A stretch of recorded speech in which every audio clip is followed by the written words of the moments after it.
আপনারা কোথাও না কোথাও অথবা কোনো না কোনো মুভির সিনে এই বিশাল আকৃতির মূর্তিটা দেখেছেন, বাট আপনাদের ভেতর অনেকেই জানে না যে এটা পৃথিবীর সপ্তাশ্চর্যের মধ্যে একটি। এই বিশাল আকৃতির ভাস্কর্যের নাম ক্রাইস্ট দ্য রিডিমার। এটি ব্রাজিলের রিও দে জেনেইরোতে অবস্থিত। আজকের 7 ওয়ান্ডার্সের 5th এপিসোডে আপনারা জানবেন এই বিশাল আকৃতির ভাস্কর্যের বানানোর পেছনের উদ্দেশ্য কী। আজকের ভিডিওটা সম্পূর্ণ ফেসলেস হবে, আপনারা আজকে আমার চেহারা দেখতে পারবেন না।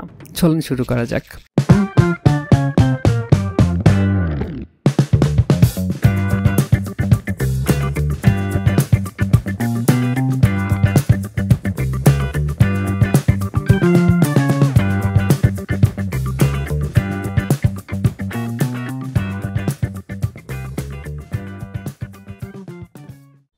ব্রাজিল দেশটা মূলত খ্রিস্টান কালচারের দেশ। 1850 সাল, তখনও ব্রাজিল ছিল রাজতান্ত্রিক দেশ। রাজা ছিল ডম পেদ্রো টু। আচ্ছা, আপনারা সবাই ফাস্ট অ্যান্ড ফিউরিয়াস দেখেছেন না?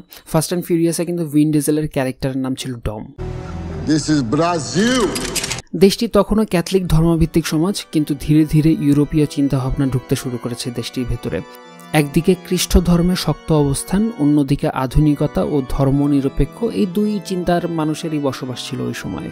এবং ওই সময় যে আরবান সোসাইটি ছিল, শহুরে এক শ্রেণীর মানুষ তারা ধর্ম থেকে দূরে যেতে থাকে, ফলে ক্যাথলিক চার্চ তাদের পুরনো প্রভাব হারানোর আশঙ্কা অনুভব করে। পেদ্রো মারিয়া বস ছিলেন একজন ইতালি মিশনারি পুরোহিত, যিনি ব্রাজিলের রিও দে জেনেইরো অঞ্চলে ধর্ম প্রচার করতেন।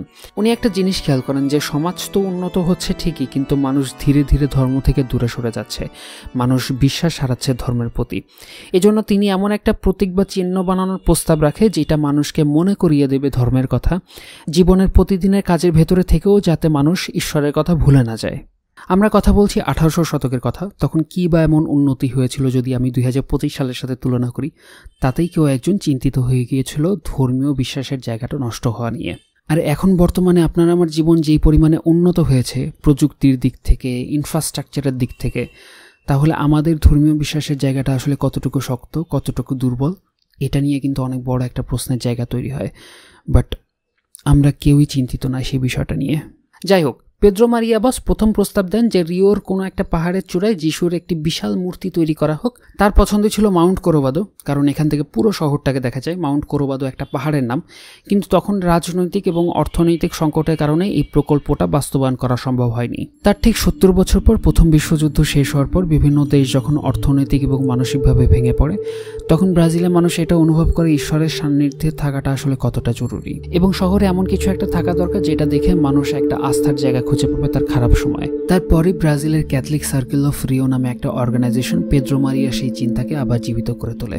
এমন একটা প্রতীক বানানোর প্রকল্প তারা হাতে নেয় যেটা তাদের ঐক্য, বিশ্বাস আর শান্তির কথা বলবে। এটা কোনো সরকারি প্রজেক্ট ছিল না, বরং সাধারণ মানুষের কাছ থেকে ফান্ড রেজ করে এই বিশাল মূর্তিটা বানানোর কাজ শুরু করা হয়। এবং এই ক্যাম্পেনিংয়ের নাম ছিল সিমানা দো মনুমেন্ট ওয়েক।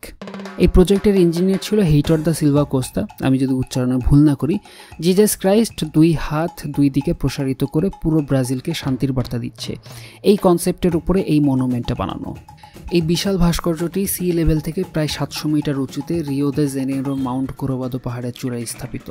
এই মূর্তির উচ্চতা 98 ফুট এবং এর যে ভিত্তি, যেটাকে প্যাডেস্টেল বলে, এটার উচ্চতায় 26 ফুট এবং 2 হাত 2 দিকে প্রসারিত করে 92 ফুট। এই প্রজেক্টের কাজ শুরু হয়েছিল 1922 সালে এবং 1931 সালে এসে এর নির্মাণ কাজ শেষ হয়। 9 বছর সময় লাগে এই স্ট্যাচুর কাজ কমপ্লিট করতে। 2007 সালে এটিকে নিউ 7 ওয়ান্ডার্স অফ দ্য ওয়ার্ল্ডের তালিকাভুক্ত করা হয়।